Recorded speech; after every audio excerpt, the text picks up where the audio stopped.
सबको बहुत बहुत नमस्कार, प्रेम, आशीर्वाद और शुभेच्छा के साथ, शुभकामनाओं के साथ शुरू कर रही हूँ माता बगलामुखी। आप सबने माता का सबसे बड़ा इलॉन्गेशन मांगा है, तो कोशिश रहेगी जितना इलाबोरेटेड मैं बोल पाऊँ, क्योंकि माता बगलामुखी आ जाते ही हम लोग ब्रह्म विद्या यानी कि परापर शक्ति के ऊपर आलोचना करेंगे। ये जो डिस्कशन है ये सिर्फ देवी या उनकी शक्ति तक लिमिटेड नहीं है। इसलिए मैं आप लोगों को पूछा था कि बगलामुखी आपको कैसे पढ़ाई करना है या बगलामुखी को आपको जानना कैसे। बगलामुखी माता को आप लोग जैसा जानते हो, नॉर्मली शत्रु मार देती है, कोर्ट केस जिता देती है। तब बेकार सी बात है ना कि कभी सुनती हो ना तो मुझे मेरी बोलती बंद हो जाती है। मतलब अज्ञानता का एक पर्याय होता है, यहाँ पे वो पर्याय क्रॉस्ड है। आप कोई एक चीज ना समझ लो, आप एज अ जीवात्मा आप मुझसे भी से दुश्मनी कर सकते हो, मैं भी आपकी दुश्मन हूँ। मैं वैसे बहुतों की दुश्मन हूँ वैसे अभी तो, क्योंकि आप सबको पता है मेरी वेश भगवा है, लेकिन मेरी काम काज एक सा नहीं है। मतलब मैं सारे कार्य क्षेत्र में गुरु हूँ, सारे क्षेत्र में मैं गुरु हूँ। वो एक है कि बाय प्रिंसिपल मैं सब जगह गुरु हूँ, लेकिन कार्य क्षेत्र जो है वो मल्टीफेसेट है, क्योंकि ऐसे ही कर दिया है। तो लेकिन अभी फिलहाल गुरु हर जगह में ही। ऐसे ही माता बगलामुखी जो है, आप एज अ जीवात्मा किसी से भी शत्रुता करो, किसी से भी मित्रता करो, आपके हृदय केंद्रित कोई भी भावना, चाहे वो प्रेम की हो, चाहे वो कैसे भी हो, लालसा की हो, लालच की हो, एनीथिंग टू एवरीथिंग, उससे कोई भी दैव शक्ति की, कोई भी दैव शक्ति की कोई लेना देना नहीं है।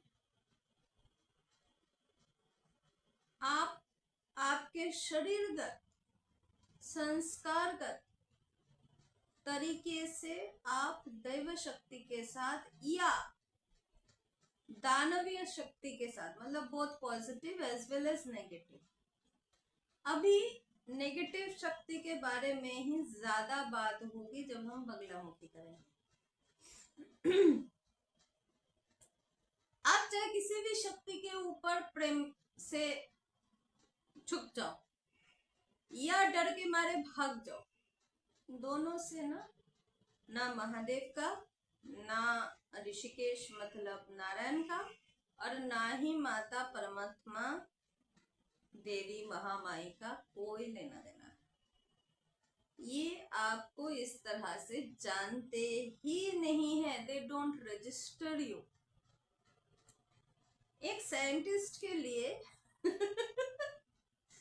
जब वो माइक्रोस्कोप से एक स्लाइड देखता है ना, तो वहां पे कीटाणुओं को कैसे वो डिस्टिंग्विश करता है आपको पता है ना। हम लोग उनके लिए बिल्कुल ऐसे कीटाणु है। तो वहां पे हमें साध्वी शर्मिष्ठा भारती के नाम से नहीं जाना जाएगा। वहां शायद मेरा DNA number so and so है, या कीटाणु क्रम इतना इतना है। तो ये तो चलो एक मतलब मजाकिया में मैंने बताया, लेकिन हम उनके साथ भावात्मक क्रिया, इच्छा, शिव की जो 5 शक्ति है, सिर्फ इस 5 शक्ति के तरह ही हम उनके पास रजिस्टर्ड होते हैं। इसके अलावा आप किसी को मारना चाहते हो, किसी को वश में करना चाहते हो, किसी के लिए कुछ प्रार्थना कर रहे हो, किसी की अच्छा कर रहे हो, किसी की बुरा कर रहे हो, ना तो वो अच्छे में है ना ही वो बुरे में है।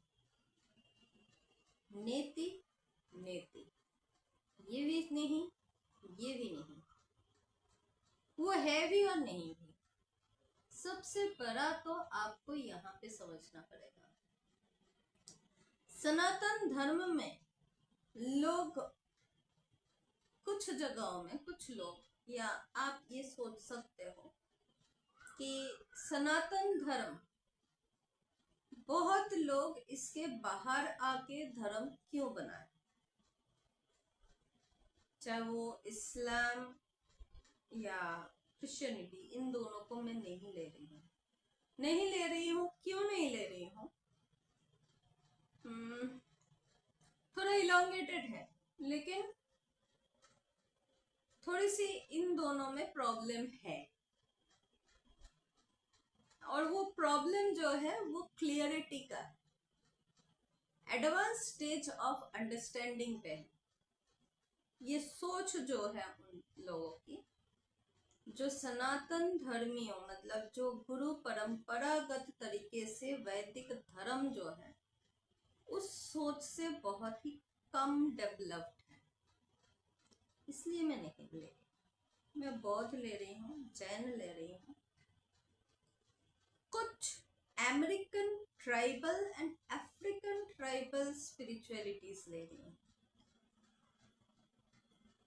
अब आपको समझना पड़ेगा, ये सभी किसी ना किसी समय सनातन धर्म को ढूंढते हुए आए हैं। क्यों?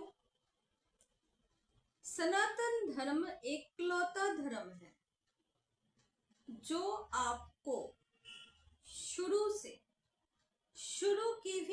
से लेके फाउंडेशन का भी पहला ईंट से लेके, और जो गोल गंबुज जो ऊपर बनता है घरों का या मंदिरों का, उस गंबुज या जो कलश टिकाया जाता है, उस कलश का अंत तक आपको ले जाने का क्षमता रखता है। अब आपके ज्ञान की परिधि कितना है, ये आप एज अ जीव आत्मा वो डिसाइड करते हैं।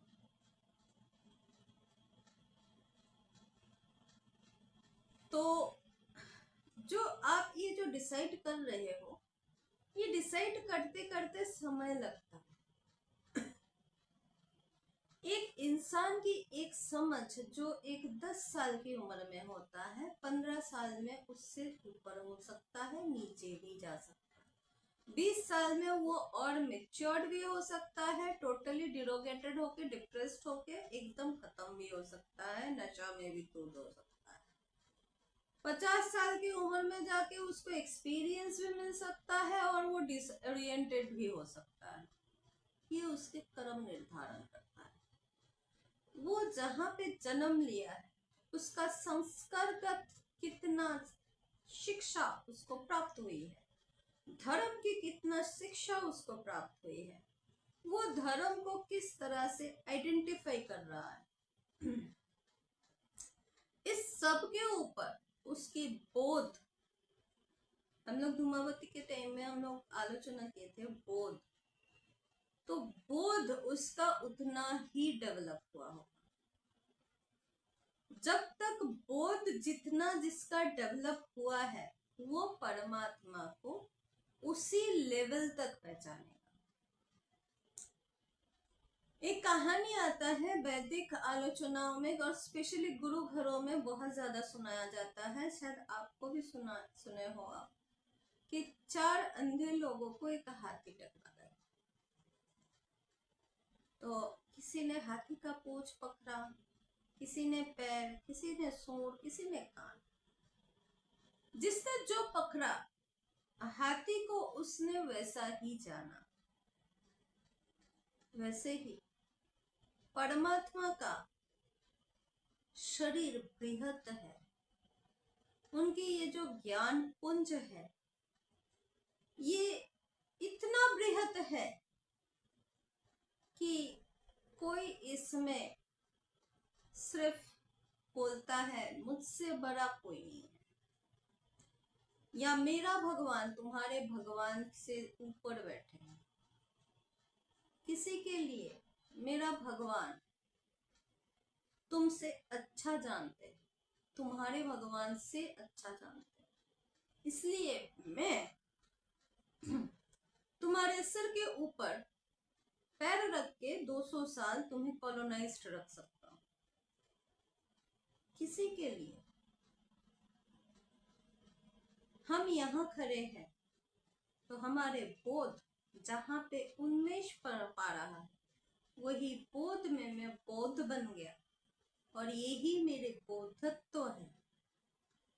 ये समझ के धर्म के अंतिम छोर तक ना जाके जहां वो रोशनी दिखा बस वहीं तक ही शांत हो गए। किसी को लगा कि मुझे मेरा कर्म अच्छा करना है और मैं किसी और को नुकसान ना पहुंचाऊं, इसलिए सबकी त्याग बहुत जरूरी है। तो उन्होंने सब कुछ त्याग दिया। तो उनके बच्चों ने बोल दिया सब त्याग दो, तो कपड़े तक त्याग दिया। तो हो गए, त्याग का महत्व उनके लिए ज्यादा हो। ये जैनिज्म है। शक्ति सभी को चाहिए। जो बौद्ध बन रहे हैं उनको भी शक्ति चाहिए। जो बोल रहे हैं मेरा आका सबसे ज्यादा है उनको भी शक्ति चाहिए। ये शक्ति आती कहां से? ये शक्ति ओरिजिनली किसके पास है? जब हम लोग माता बगलामुखी की साधना करने आ रहे हैं, जो लोग बगलामुखी की साधना करते हैं उनका एकमात्र उद्देश्य होता है इस शक्ति को प्राप्त करना। ये शक्ति प्राप्ति के एकमात्र इच्छा ही इन लोगों को बगलामुखी के तरफ प्रेरित करते हैं। लोग सोचते हैं कि बगलामुखी शक्ति की उस पराकाष्ठा है जिनको पूजने से नारायण को मुक्ति मिल सकती है।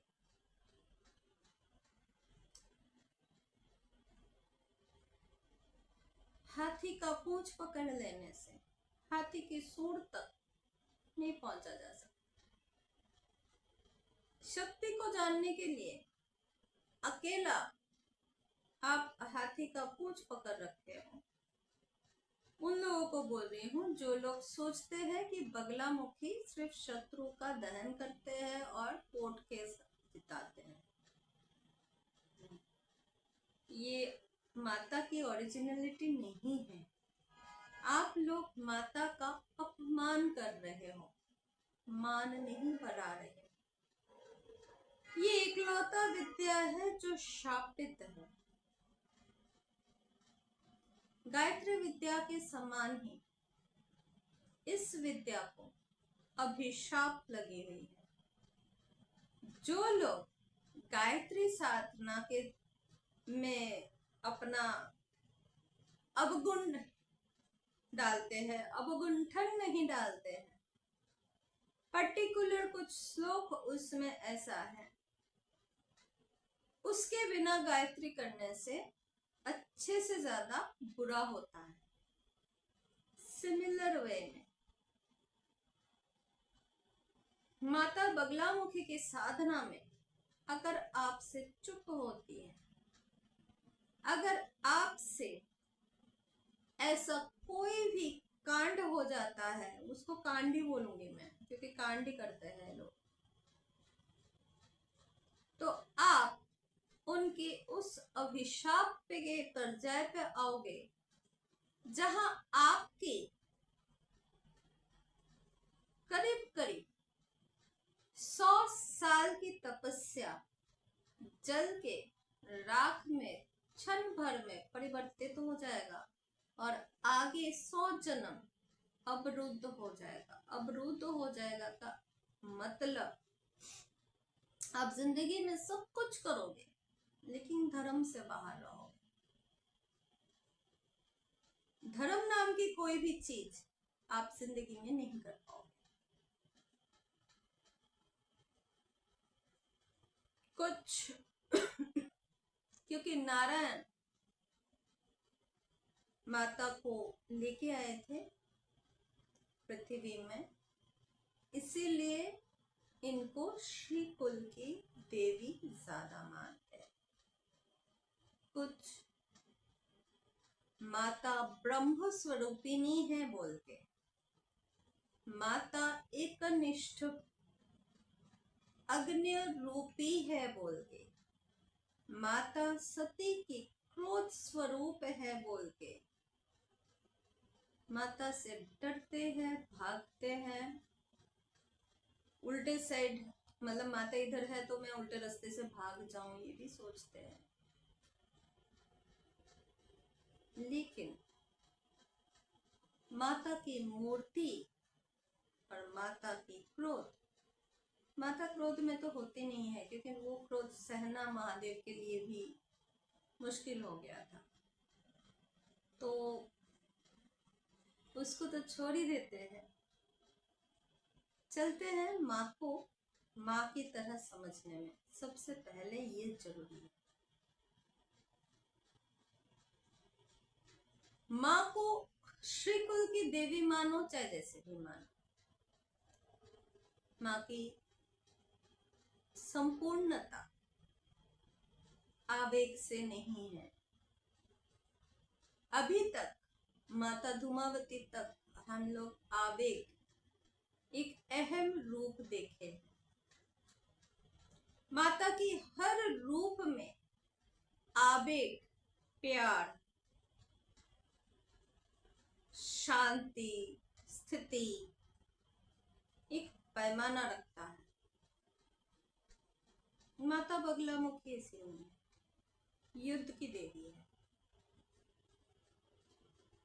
माता बगलामुखी के साधक ऊपर से सौम्य शांत चित्त के होते हैं, माता भी ऊपर से शांत होती है, लेकिन इनकी जो स्पेशलिटी है वो आपकी बात पे है। शब्द ब्रह्म तक इनकी शक्ति है। इनकी शक्ति असलियत में इनकी जो स्वरूप है वो अपूर्व प्राण है। इनको हम लोग एक एक तरीके से, मतलब ऐसा ना हो कि किसी को भी समझने में कोई असहजता हो। ये विद्या जब हम लोग डिस्कस कर रहे हैं ये थोड़ा सा जटिल विद्या है, तो अगर किसी को भी बीच में कहीं पे भी कोई भी प्रॉब्लम होता है, ये हमारे वेबसाइट है, यहाँ पे आपको फोन नंबर मिल जाएगा, आप हमारे वेबसाइट के नंबर पे हमसे संपर्क करें तो हम लोग आपका जितने भी परेशानी है, जितने भी क्वेश्चंस है उसका आंसर्स करते हैं। ईमेल आईडी भी है, आप ईमेल से भी मुझसे संपर्क कर सकते हैं।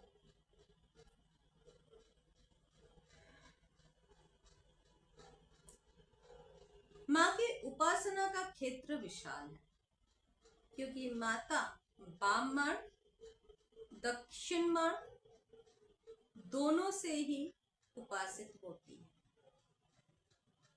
माता श्री कुल की वो विद्या मानी जाती है, देवी नहीं।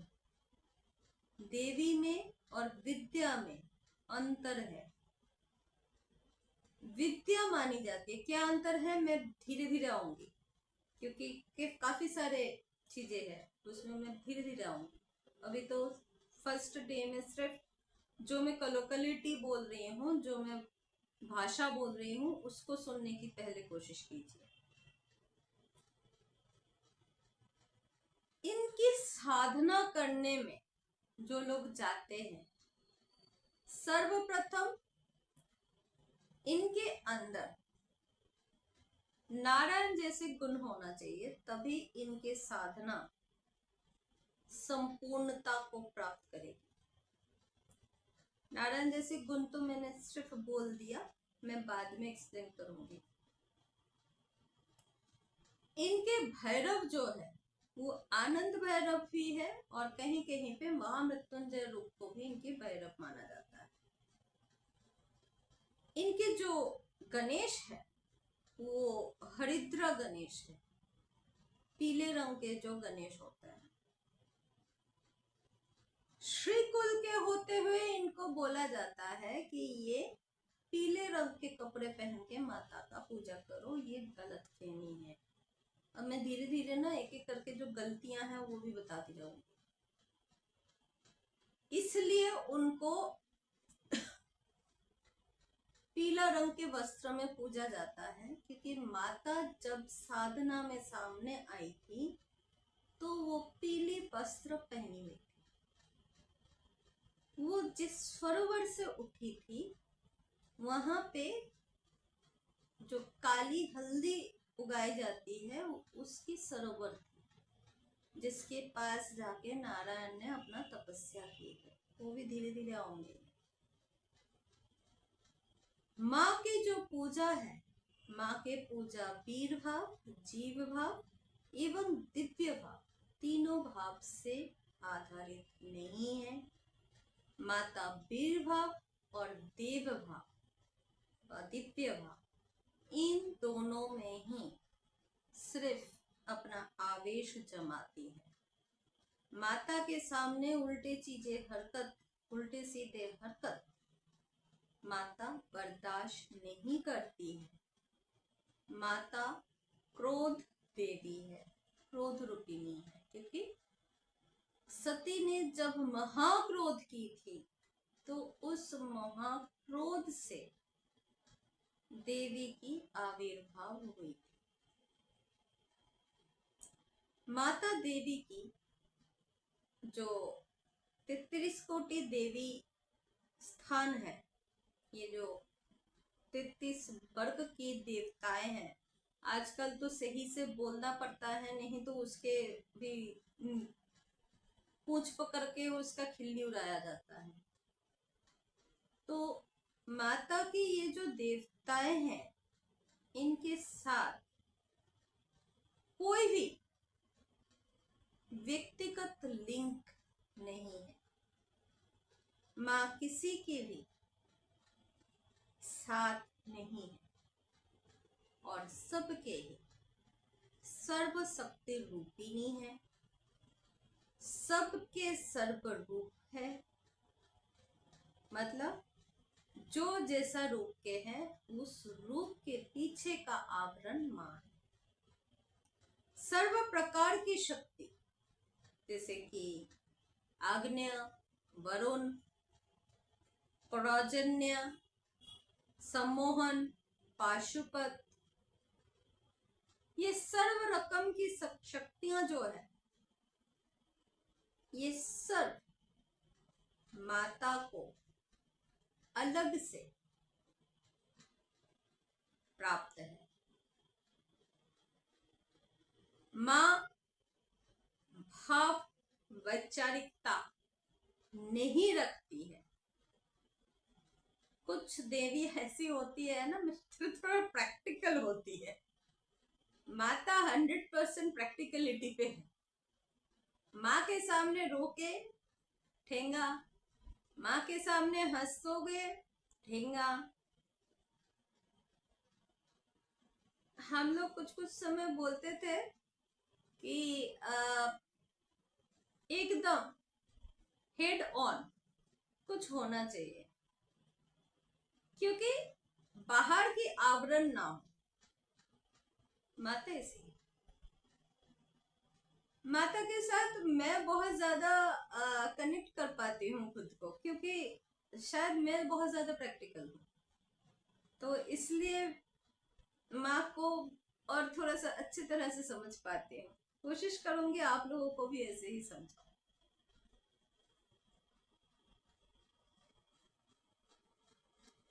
माता की जो ब्रह्म रूप है, यहाँ अब देवी रूप समाप्त हो गई। धूमावती तक देवी रूप थी, अब जो है ये ब्रह्म रूप है, ब्रह्म स्वरूपिणी।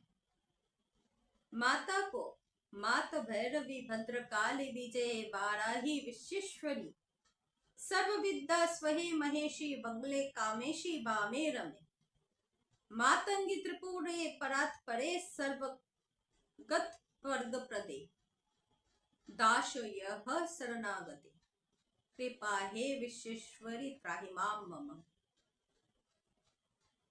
माँ को जब भी बुलाओ अकेला उनके नाम से नहीं बुलाया जाता।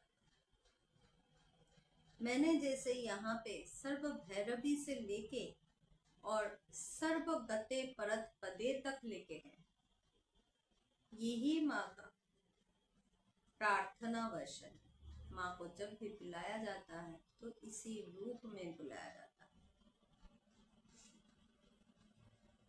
माँ एक साइड से जैसे माता भैरवी है, वैसे ही मातंगिनी है, त्रिपुरा भी माँ है, कामेशी भी माँ है, श्री विद्या भी माँ है, भद्रकाली भी उन्हीं के आधार है। तो अब आप समझ पा रहे हो कि इनको पर ब्रह्म स्वरूपिणी क्यों बोला जाता है। जब शक्ति शास्त्र, मतलब जो शास्त्र शक्ति के ऊपर, जो वेद की जितना सही शक्ति शास्त्र कहा गया है, निरूपण जिनका शक्ति शास्त्र में होता है, ये शक्ति स्वरूप विचार करना, उपासना और उनकी स्वरूप विचार दोनों साथ साथ करते हैं।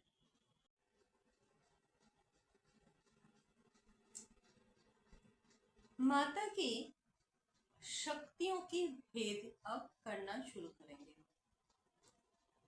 क्योंकि शक्ति के भेद होते हैं। देखा जाए तो ब्रॉडली एकदम संपूर्ण तरीके से शक्ति का सिर्फ दो ही भेद होता है।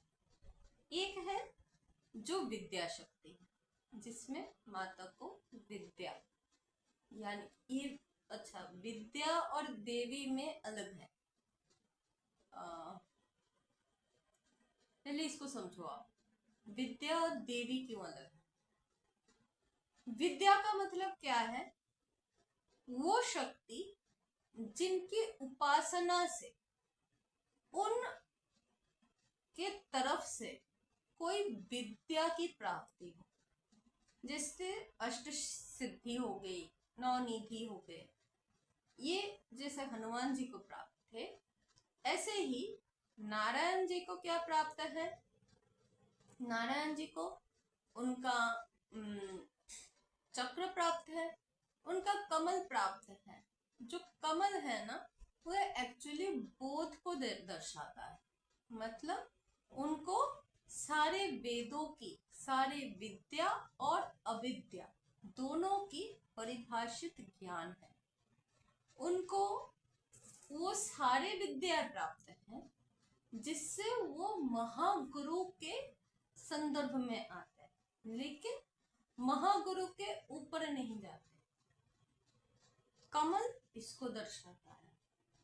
जो शंख चक्र गदा, जो गदा है वो गदा किस लिए है? उनके जो गदा, उनके जो पद्म है, उनके जो चक्र है, इन सब के अलग अलग मायने हैं। जो इनके पास है वो सेम चीज माता के पास भी उपलब्ध है। ये आयुध है, ये एक एक तरीके का अलग अलग विद्या अवस्था है। विद्या वो शक्ति जिससे शक्ति का प्रादुर्भाव करवा के दूसरे किसी भी जीवात्मा को मोहित, सम्मोहन, वश या उसके कोई भी कल्याणकारी, यहाँ तक कि बद भी कल्याण के लिए ही माने किया है, जब भी किया हो, ये सब वो करवाते। तो ये विद्या शक्ति और अविद्या शक्ति, क्योंकि शक्ति को एक भी माना गया है और विविध रूप में भी बांटा गया है। जैसे देवी सती के पास संपूर्ण ब्रह्मा शक्ति थी, लेकिन उनका जो मानव शरीर था उस शक्ति को ग्रहण नहीं कर पाया।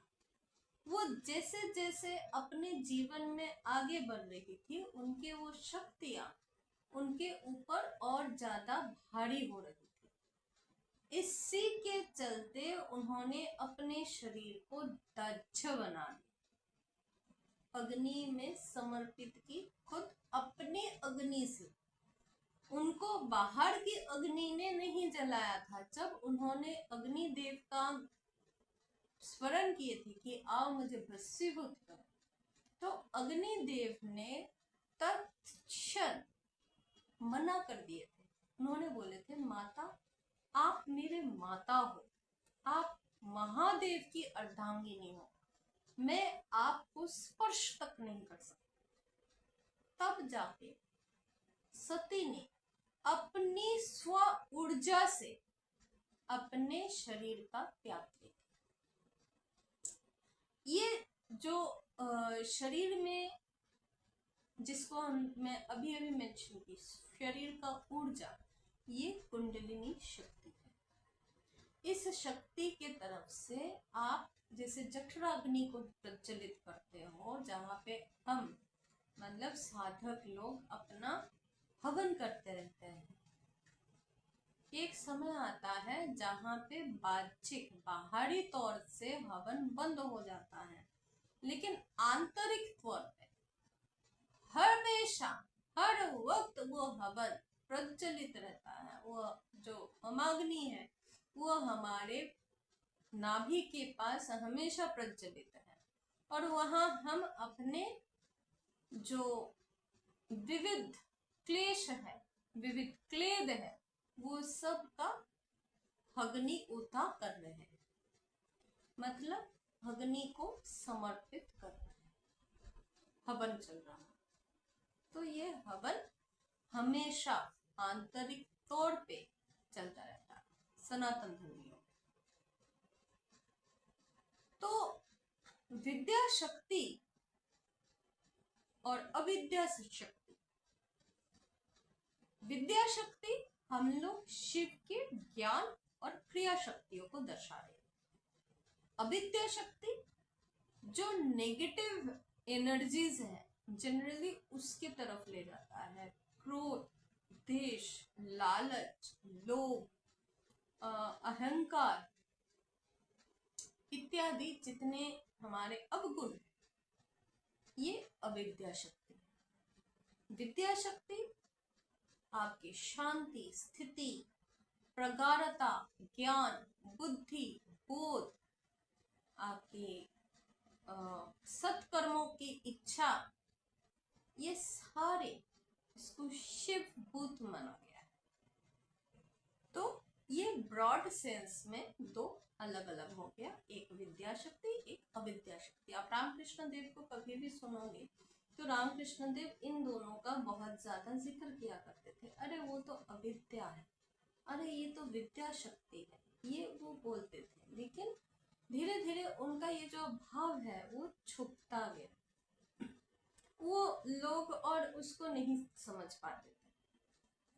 तो माँ के जो लाइनेज है, लाइनेज ऑफ ऋषिज है, इसमें सर्वप्रथम गौतम आते हैं। गौतम, मृदुल, हयग्रीव, उपला, आपके जाज्ञवल्क्य की पत्नी अमृता, ये सारे जो हैं ये मातृशक्ति के एक एक बहुत बड़े बड़े तपस्वी हुए हैं। और इसी में यहाँ आने के बाद ही माया का जो जड़ स्वरूप है, मतलब महामाया का, एक तो विद्या माया है, विद्या माया की अविद्या माया, अविद्या माया और विद्या माया में अब अलग अलग करते हैं हम।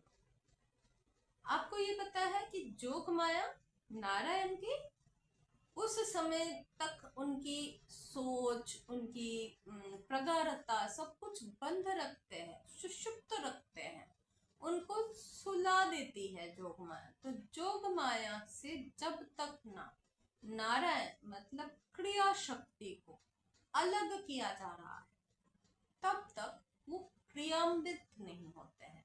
नारायण अपने क्रिया गुण को अपना नहीं पाते हैं क्योंकि महामाया ने अपने माया से उनको आच्छादन कर रखे हैं। एक तरह से वो बड़ी बहन है, बड़ी बहन ने छोटे भाई को सुला लिया। बहुत बार हम लोग देखते हैं प्यार का एक बहुत बड़ा एक ये है, एप्रिसिएशन है कि बड़ी बहन अपना छोटे भाई को सुला रहा है। यहाँ पे भी इस चीज को देखा जा सकता है। कहीं पे माता नारायण की छोटी बहन है और कहीं पे माता नारायण की बड़ी बहन। तो ऐसे में ही माया जब लक्ष्मी रूपिणी है तो माता क्रिया शक्ति, जब सरस्वती रूपिणी है वाग शक्ति है, जब सावित्री रूपिणी है तो गुण शक्ति है, जब तदेव काल शक्ति है तो वह काली है, तब वो समय चक्र की देवी है। तो ये एक एक करके माता की ब्रह्म स्वरूप की अलग अलग स्थितियां, ये मत और मतांतर दोनों ही हम अपने ऋषियों से प्राप्त किए हैं। इसमें पराशर जी की मत अलग हो सकता है, हयग्रीव जी की मत अलग अलग हो सकता है। दोनों की तपस्वी माया जो है, तपस्वी के रूप में जो माया देख रही है वो उनके रूप से अलग होते हुए भी एक है और एक होते हुए भी भिन्न है। जैसे मैं अगर आपको एक हल्का सा प्रैक्टिकल एक्सपीरियंस बताऊं, अगर जो मुझे मेरी आर्मी डेज से जानते हैं उनके लिए मैं एक आर्मी की ऑफिसर, जो मुझे एज अ डॉक्टर जानते हैं उनके लिए मैं बहुत बड़ी एक हार्ट स्पेशलिस्ट हूँ। आप लोग जो लोग मुझे आज के डेट में सनातन गुरु के हिसाब से जानते हो कि गुरु परंपरा पे मां लेक्चर देती है, तो आपके लिए मैं सिर्फ ये हूँ। लेकिन ना तो वो आर्मी ऑफिसर मेरा संपूर्ण क्वालिफिकेशन है, ना ही डॉक्टर और ना ही ये गुरुकुल, ये मेरी परिचय का एक एक अंश मात्र है। ऐसे ही अविद्या और विद्या माँ की ही एक ही रूप का दो अलग अलग परिचय है। इसमें ज्यादातर हयग्रीवाचार्य, गौतम, याज्ञवल्क्य, गणपत संप्रदाय, ये अलग अलग संप्रदाय हैं और ये लोग अपने अपने दृष्टि से शक्तियों को अलग अलग तरीके से पूजा पाठ अर्चना के क्रम जारी किए हैं। और इनको जो लोग मानते हैं, मतलब उस समय से 10,000 साल पुराने समय से आज तक जो लोग मानते हुए पीढ़ी दर पीढ़ी मानते हुए आ रहे हैं, वो उसी हिसाब से माता का पूजन, यज्ञ, हवन, आसन, अनुष्ठान करते हैं। ये अलग अलग मत नहीं है, प्रांत नहीं है, संप्रदाय भी नहीं है, सिर्फ पूजा के अलग अलग रूप है, जिसमें कहीं पे गणपति प्रधान होते हैं, कहीं पे सूर्य प्रधान होते हैं, कहीं पे ब्रह्मा प्रधान होते हैं, कहीं पे रुद्र और कहीं पे शक्ति।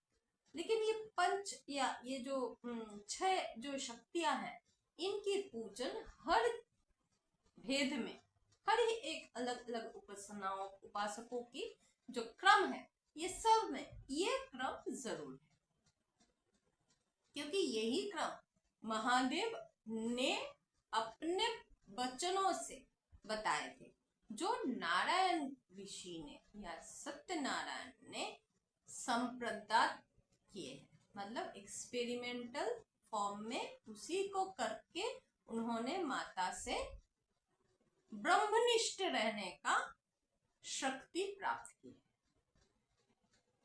समझ में आया यहाँ तक? अगर यहाँ तक अगर कहीं भी किसी को भी कोई भी प्रॉब्लम होती है तो हमें जरूर बताएं। जहाँ पे समझ में नहीं आएगा वहां पे आप हमें जरूर बताएं। शिव की जो शक्तियां होती है, शिव की शक्तियों में हम लोग क्या करते हैं कि शिव की शक्ति को हम लोग अगर बेस से जानना चाहे तो सर्वप्रथम आता है चित्त शक्ति, फिर चिंता शक्ति, आनंद शक्ति, इच्छा शक्ति, ज्ञान शक्ति और क्रिया शक्ति। आपके जो आउटर बॉडी है, मतलब फिजिकल जो बॉडी है, वो क्रिया करती है, तो ये आपकी क्रिया शक्ति है। जो ज्ञान है, ये आपके मन का शक्ति है। जो आपके मन समझ सकता है वो, या पाठ पठन जो दिमाग देखता है, ब्रेन्स जो यूज करता है, दैट इज आपके ज्ञान शक्ति। उसके बाद आता है आपकी इच्छा की शक्ति, जो आपके सुषुप्त मन की कार्यरत करता है। आपके सुषुप्त या सबकॉन्शियस माइंड आपको डायरेक्ट करता है कि I want to wish this. जो मैंने विश वाला एपिसोड करा है वो इसी के ऊपर आधारित है। आपको लगता होगा कि माँ अलग अलग तरीके से अलग अलग कर रही है, नहीं, मैं एक ही चीज का अलग अलग पाठ करके समझा रही हूँ ताकि आप लोगों को ढंग से संपूर्ण तरीके से वो समझ में आ जाए। आपको मौका देती हूँ कि आप मुझे प्रश्न पूछो। समझ रहे हो? जब इच्छा शक्ति सही ज्ञान शक्ति को प्रेरणा देती है कि वो सही क्रिया करे, तो आपको क्या प्राप्त होता है ना? आनंद। इसको आनंद शक्ति कहते हैं, जो आपके सुपर कॉन्शियस लेवल पे कार्यरत रहता है। ये माता की ही शक्ति की भेद है, माता बगलामुखी की ही शक्ति की भेद है। Last but not the least, आपके चित्त शक्ति। चित्त शक्ति की मतलब क्या है? जिस शक्ति के थ्रू आप आपके गुरु के साथ बाह्यिक नहीं, मतलब बाहरी अवस्था में नहीं, अंतर की अवस्था में, जिसको हम लोग हाइपोथेटिकली हमारे इंट्यूशंस बोलते हैं, हमारे इसको एक्चुअली एग्जैक्टली क्या बोलते हैं, टेलीपैथी की शक्ति जिसको हम लोग बोलते हैं, इस शक्ति को हम लोग कहीं कहीं पे सिक्स्थ सेंस बोलते हैं। The sixth sense, that is what is called the चित्त शक्ति। ये बहुत कम लोगों में विद्यमान होता है। जो विद्यमान होते हैं वो शिव समतुल्य होते हैं। वो लोग जब अपने अंदर किसी भी कार्य को करने के लिए इच्छा तक करते हैं, जब इच्छा जागती है उनके ऊपर, तो उससे पहले वो क्रिया को करने से पहले वो सर्वप्रथम चिंतन करते हैं, उसका भेद करते हैं, उसको एनालिसिस करते हैं कि ये करना सही है नहीं। सब चाह रहे हैं भारत अभी के अभी युद्ध करके पाकिस्तान को नास्ता नाबूद कर दे, लेकिन युद्ध अगर छिड़ा तो युद्ध कहां कहां छिड़ेगा? क्या सिर्फ भारत और पाकिस्तान में ही होगा? नहीं होगा। आपको ये समझना पड़ेगा कि आपके पड़ोस में भी युद्ध होगा, क्योंकि आपके पड़ोस में पाकिस्तान आपने खुद बनाया है। हाँ, आपने खुद बनाया हो, टेक इट ग्रांटेड, आपने नहीं बनाया हो, आपके दादा ने बनाया है, आपके पापा ने बनाया है, आपके चाचा ने बनाया है, लेकिन बनाया आप ही ने हो, क्योंकि आपने आज तक चुप रहे हो। क्योंकि देखो, सम्मान जो है ना, वो एक हाथ से ताली नहीं बजती। अगर मैं चाहूं तो क्या एक हाथ से ताली बजती है? मैं बोलती रहूं वसुदेव कुटुंबकम वसुदेव कुटुंबकम, और तुम बोलते रहो नहीं हम तो आपको काफिर मानते हैं। वो जो भी कर रहा है, अगर वो किसी को मार भी रहा है हिंदू चेक करके, वो अपने धर्म को निभा रहा है। और अगर आपने मरे हो तो वो किसको मारने गए थे? वो आईबी के एक आदमी मारा है, वो नेवी के एक ऑफिसर मारा है, वो एयरफोर्स के एक ऑफिसर को मारा है। इतना प्लानिंग के साथ उसने काम किया है। यहाँ पे भी उसने चित्त शक्ति का ही उपयोग किया है। तो जब इसके रिटेलिएशन होगा या इसके ऊपर कोई काम करेगा, क्या अकेला भारत और पाकिस्तान में युद्ध होगा? नहीं होगा। और तब आज आप जो लोग बोल रहे हो कि अभी युद्ध करो, कल बोलोगे थोड़ा सोच विचार के करते, हमने बोल दिया आप भी कूद गए। इंसानी फितरत है, सिर्फ और सिर्फ अपना मंगल कामना करता है। इसमें अपना के मतलब अपना, मैं, मेरा और मैं, इसके आगे अगर स्वार्थ नहीं है तो मैं नहीं जाऊंगा। ये प्रैक्टिकल सेंस है। इसमें दिल को लाके उसमें समझ नहीं आता है, तो वो ना किया जाए, वो ज्यादा अच्छा है। माता की ऐसे जब रूप का विमोचन होता है तो माता त्रिपुरा सुंदरी भी है, माता षोडशी भी है, माता भुवन सुंदरी भी है।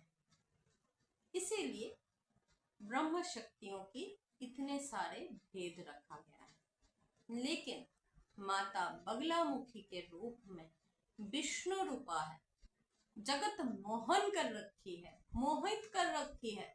एक शक्ति जब आपकी जीभा को खींच रही है और आप उनको सर्वथा खींचने दे रहे हो, तो वो कितना आपको मोहन कर सकती है। सम्मोहन की रूप पराकाष्ठा है ये, माता की शक्ति का लेश है ये, कि माता ने आपकी बोध को, आपके चित्त शक्ति को इस तरह से एक पर्दा के आवरण से ढक दी है कि आप उनको अपना पाक शक्ति प्रदान कर रहे हो। अगर किसी ने सचमुच ये कर लिए ना, तो आप ऋषि गौतम बन जाओगे, पिपलाद बन जाओगे, आप उर्वशी से भी, रंभा से भी ज्यादा ज्ञानी बनोगे। हाँ, आप लोग इन लोगों को गॉड प्रोस्टिट्यूट्स मानते हो ना, गॉडली प्रोस्टिट्यूट्स। इनके ज्ञान, इनके विचार, इनकी शक्तियों के बारे में आपको कभी कुछ पता लगा है? चलो एक दिन इसके बारे में भाई को बोलूंगी कोई रिसर्च थ्योरी दे। आप उसका जो YouTube चैनल है उसको फॉलो करो, वो आपको कभी ना कभी ये जरूर देंगे, मैं उसको बुल के रखूंगी। अब सवाल ये आ सकता है, क्या ये सारे ही परब्रह्म रूप है? अगर सब परब्रह्म रूप है तो इतना अलग अलग क्यों है? इतने अलग थलग क्यों है? क्योंकि माता सीता के रूप में जिस तरह से माया तत्व से सेवित है, वैसे ही काली के रूप में काल से सेवित है, सरस्वती के रूप में विद्या से सेवित है, सुर से ताल से, लय से, ज्ञान से सेवित है। मतलब वो लोग माँ का इस शक्ति को सेवा कर रहे हैं। त्रिपुरा के रूप से वो आपके मन, क्रम और वचन तीनों के ऊपर अपना अधिकारिता दिखाती है। इसीलिए वो ब्रह्म स्वरूपिणी है। वो आपके संपूर्ण भुवन की अधीश्वरी है, इसीलिए वो भुवनेश्वरी है।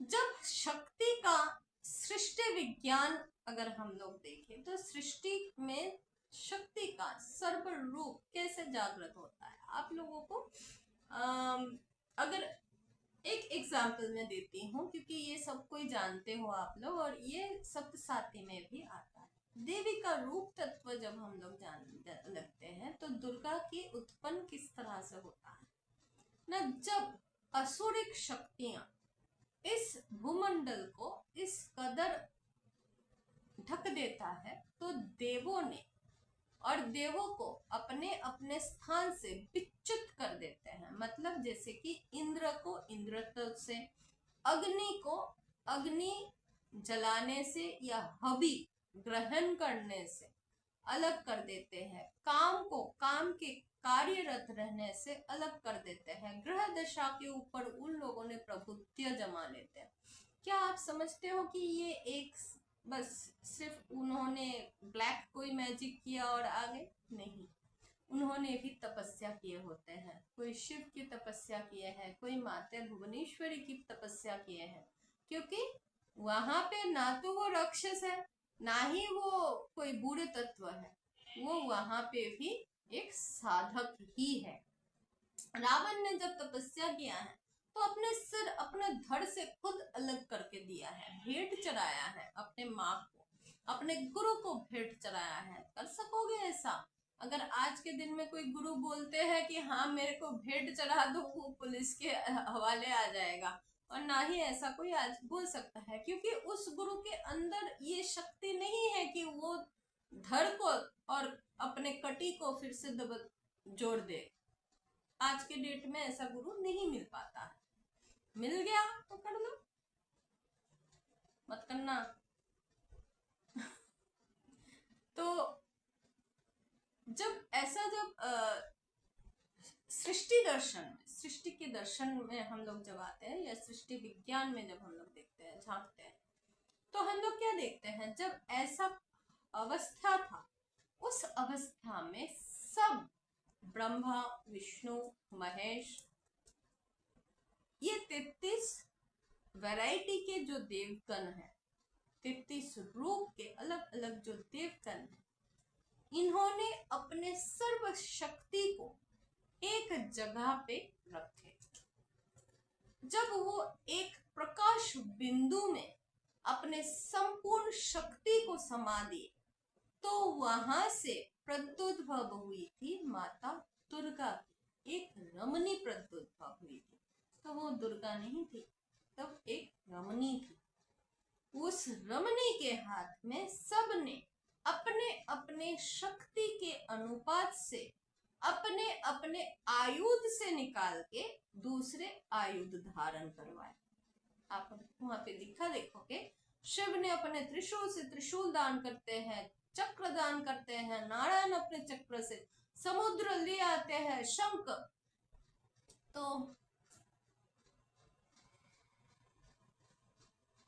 ये सारे जब हो रहा है तो कोई पुरुष देह क्यों नहीं आया, ये मातृशक्ति क्यों आई?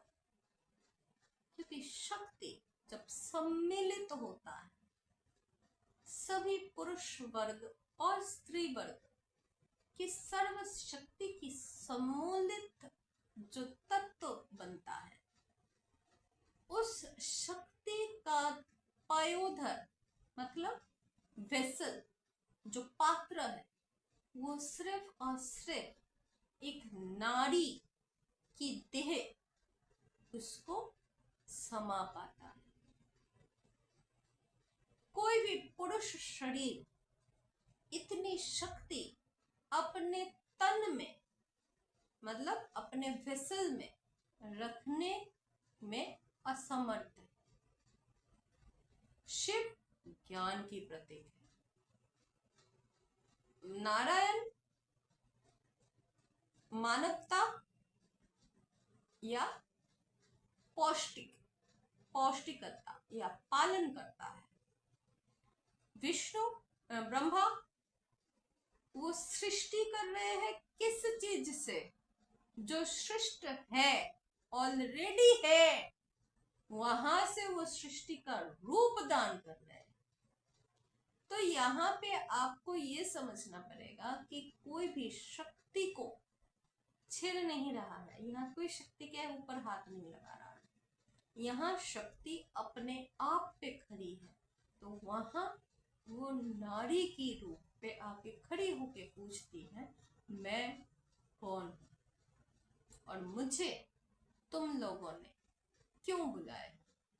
ये उस शक्ति भूति रमणी का सर्वप्रथम शब्द ब्रह्म था। वही सृष्टि में जब पर ब्रह्मा पर संबित होती है, वहां से उनका विभाजन एक शिव तत्व के रूप में होता है, एक शक्ति तत्व के रूप में होता है। मतलब एक ज्ञान शक्ति है, दूसरा सामनी शक्ति है। उस ज्ञान को क्रियान्वित करती है।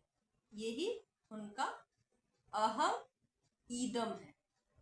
अहम ईदम मतलब एक मंत्र शक्ति हो गया, मंत्र महेश्वर हो गया, एक साधक तत्व या नाद शक्ति हो गया, एक अर्थ शक्ति हो गया, एक नाद शक्ति हो गया।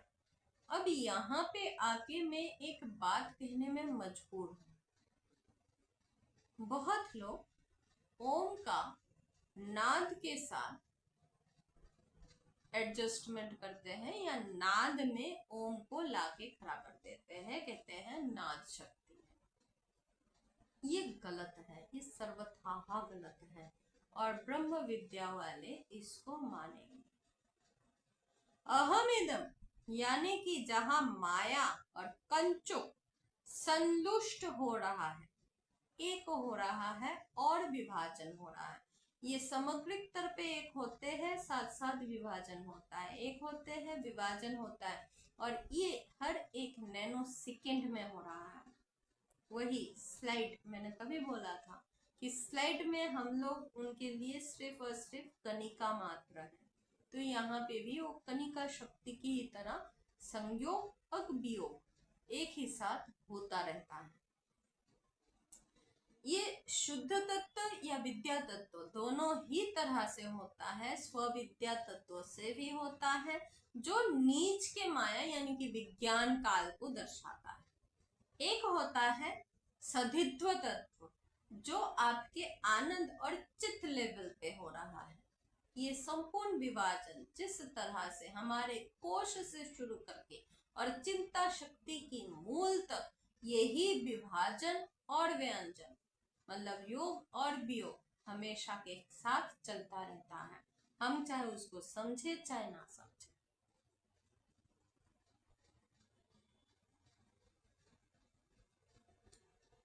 इसमें जैसे पुरुष तत्व है वैसे ही प्राकृतिक तत्व है। तो ये समझने की फेर के लिए हम लोग अलग अलग पुरुष तत्व और प्रकृति तत्व को अलग किए हैं कि ज्ञान पुरुष को है और बाकी क्रिया शक्ति नारी को जाती है। लेकिन ये जो अहम और ईदम ये दोनों जो है, ये बुद्धि से पृथ्वी को 23 अलग अलग 23 तत्व ये अलग अलग देते हैं।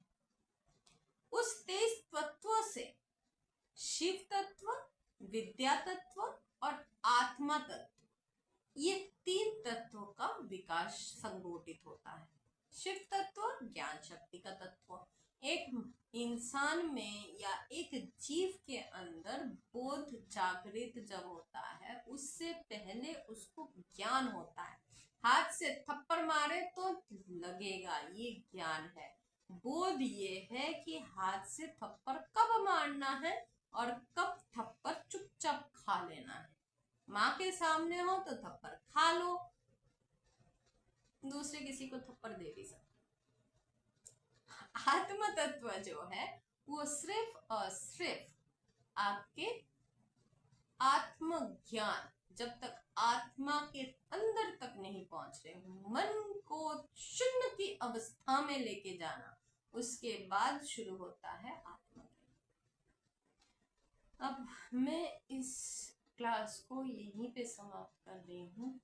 एक तो मैं और बोल नहीं पा रही हूँ, दूसरी ये बात है कि ये आधा घंटे का 2 क्लिप बना है, 2 को हम जोड़ेंगे तो 1 घंटे का बन जाता है क्लास। तो इससे ज़्यादा एक साथ में आप लोग भी ग्रास्प नहीं कर पाओगे, तो इसलिए मैं आज की क्लास यहीं पे समाप्त करती हूँ। जिनको भी समझने में प्रॉब्लम आती है, क्योंकि यहाँ इसके बाद ये ब्रह्म विद्या है, तो ये ब्रह्म विद्या एक ही स्टेप में नहीं आ सकता है, तो असमझ होने पे डिस्कस करना।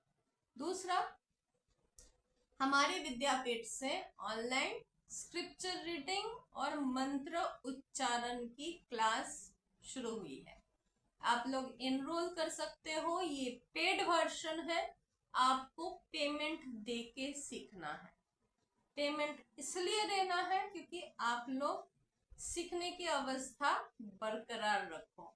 फीस हम लोग बहुत ज्यादा कुछ नहीं रखेंगे, लेकिन आपके अवस्था के अनुसार ही वो डिसाइड होगा। 100 रुपए से और 500 रुपए पर मंथ का कंट्रीब्यूशन हो सकता है, जिसमें आपको मंत्र के उच्चारण सिखाया जाएगा, संस्कृत उच्चारण, स्क्रिप्चर्स ये पढ़ाया जाएगा। मैं भी पढ़ाऊंगी और साथ साथ भैया भी पढ़ाएंगे। इसमें जो हम लोग सिखाएंगे वो मैं एक बार बता देती हूँ।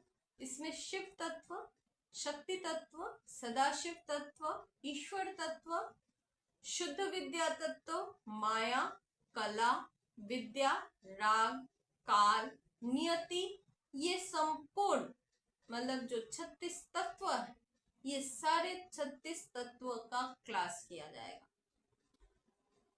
तो अगर कोई इंटरेस्टेड हो तो आप हमारे साथ डायरेक्ट डिस्कस कर सकते हैं। क्लास ऑनलाइन है, पर्टिकुलर सबको एक एक क्लास में लिया जाएगा और मेंबर्स ओनली विषयस तो आता ही रहेगा। मेंबर्स ओनली में हम लोग इसके लेसन्स देंगे। अगर आप लोग इधर नहीं क्लास कर सकते हो तो मेंबर्स बन जाना, चैनल में आपको ये क्लासेस मिल जाएगी। इसी के साथ मैं आपसे विदा लेती हूँ। सब अच्छे से साधना करो और सही से रहो।